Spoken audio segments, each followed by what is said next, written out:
निहायत ही गम और अफसोस के साथ इजहार ताज़ियत करनी पड़ रही है कि आज दिन के तकरीबन 11:30 बजे नेशनल हाईवे अररिया गलगलिया के फिरबड़ी पवाखाली के नजदीक एक दर्दनाक हादसा हुआ।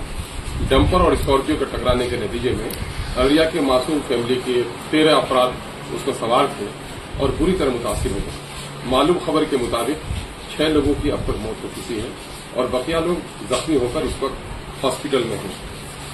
मैं सबसे पहले अल्लाह रब्बुल इज्जत से दुआगो हूं कि मरहूमिन की अल्लाह तबारक व तआला मग़फ़िरत फरमाए और जो लोग जख्मी हालत में हैं इस वक्त उनके सेहतयाबी की सबील पैदा कर दे। जिला प्रशासन ने बड़ी तनदेही दिखाई।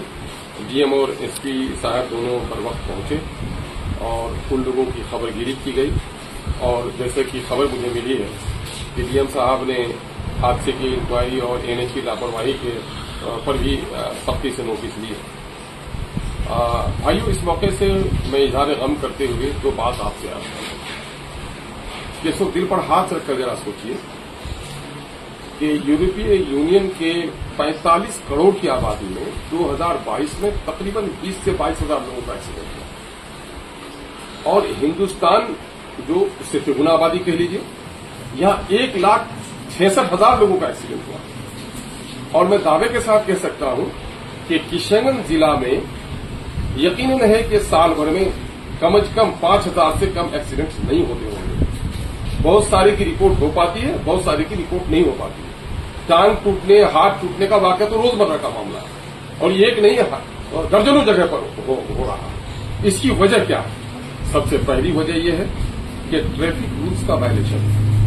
सड़क पर चलने के जो तौर तरीके बताए गए हैं कानूनी एतबार से, अखलाकी एतबार से, उसको फॉलो नहीं करना। तमाम तर ड्राइवरों को गाड़ी चलाने का सलीका नहीं होना और उस पर एक बड़ा मामला ये है कि गाड़ियां जो चल रही हैं, हमारी मजबूरी है क्योंकि स्टेट सर्विसेज नहीं है, बस सर्विसेज नहीं है।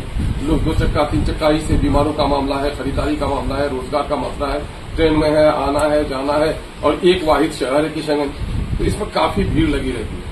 उसकी वजह दूसरी सबसे अहम बड़ी वजह यह है कि ये जिम्मेदारी बनती है जिला प्रशासन की कि वो ट्रैफिक रूल का पाबंद लोगों को बनाए और सड़कों को कुशादा रखें। मैं दावे के साथ कह सकता हूं कि इस वक्त आप ठाकुरगंज बाजार से गुजरिए, बहादुरगंज बाजार से गुजरिए, किशनगंज से आप चलिए मस्तान चौक की तरफ, यहां जितनी भीड़ लंबी लंबी लाइन रहती है, पटने में सबसे ज्यादा ट्रैफिक का मामला कहा जाता है महेंद्रू सड़क में और वहां भी इतनी ट्रैफिक प्रॉब्लम नहीं है जितनी यहां पर हो रही है। इसकी वजह क्या है?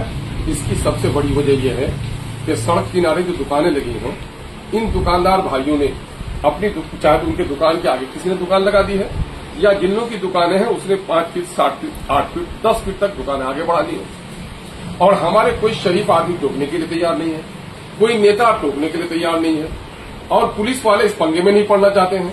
पुलिस के जो छोटे पदाधिकारी वहां रहते हैं वो मंथली वसूल कर रहे हैं दुकानदारों से और उनको बैठे दे रहे हैं। कोई ऐसा दिन नहीं है कि मस्तान चौक पर ट्रैफिक नहीं लगता हो। मैं इन बेचारे गरीब जो हमारे कारोबारी हैं, साग बेचते हैं, सब्जी बेचते हैं, मेवा बेचते हैं, मछली बेचते हैं, इन बेचारों के साथ मैं इजहार हमदर्दी रखता हूं। ये प्रशासन की जिम्मेदारी है कि उनके लिए अलग से मार्केट डेवलप कराए। ये नहीं कि सड़कों को बाद आप सब्जी की मंडी बना देंगे, सड़कों को आप मछली की मंडी बना देंगे। कई बार मैंने आरसीटी के एग्जीक्यूटिव से शिकायत की है। मैं मौजूदा वक्त के एसपी साहब से नहीं कह सकता हूं, इससे पहले के कई एसपीओ से हमने शिकायत की है कि साहब मस्तान चौक में हमेशा जाम लगी रहती है और वहां पर लोगों गाड़ियां खड़ी करके मछलियां खरीदते हैं। ये कौन सा तमाशा हो गया? तो मैं नए एसपी साहब आए हैं, मैं इनसे कहूंगा कि आप लोग कम से कम अगर बगैर एक आम गाड़ी में कभी निकलिए और आम लोगों की परेशानी को जरा सा देखिए। जब आप देखेंगे तो जरूर आप पर कोई इस पर फैसला लेंगे। आप शहर में आइए, बड़े बड़े मॉल लोगों ने खोल लिए हैं, हजारों के ग्राहक उनके पास आ रहे हैं। उनके ग्राहकों की गाड़ियां कहां रखी जाएंगी? उनके लिए कोई पार्किंग की व्यवस्था नहीं है। जब उनके लिए पार्किंग की व्यवस्था नहीं है तो इनको मॉल खोलने की इजाजत कैसे मिल गई?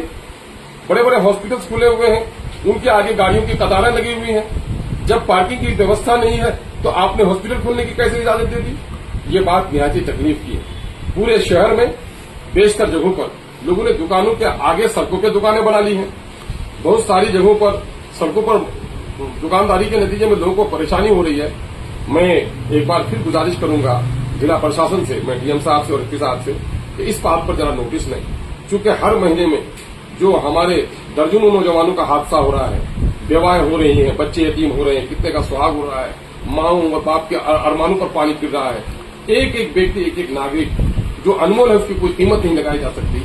ये जो हमारा नुकसान हो रहा है, बड़ा नुकसान हो रहा है।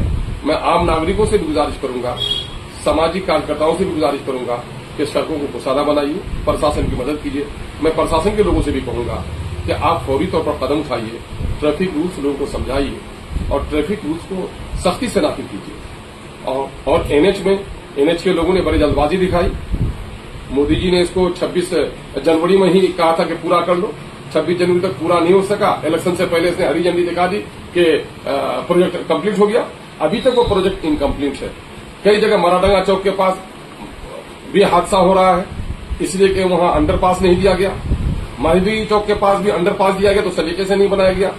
दूसरी जगहों में जो दिया जा रहा है हाईवे में, जिस तरह अंडरपास दिए जा रहे हैं, 5-5 किलोमीटर पर है, 2 किलोमीटर पर अंडरपास दिए गए हैं, लेकिन यह लंबी लंबी दूरी तक अंडरपास नहीं दिए गए हैं।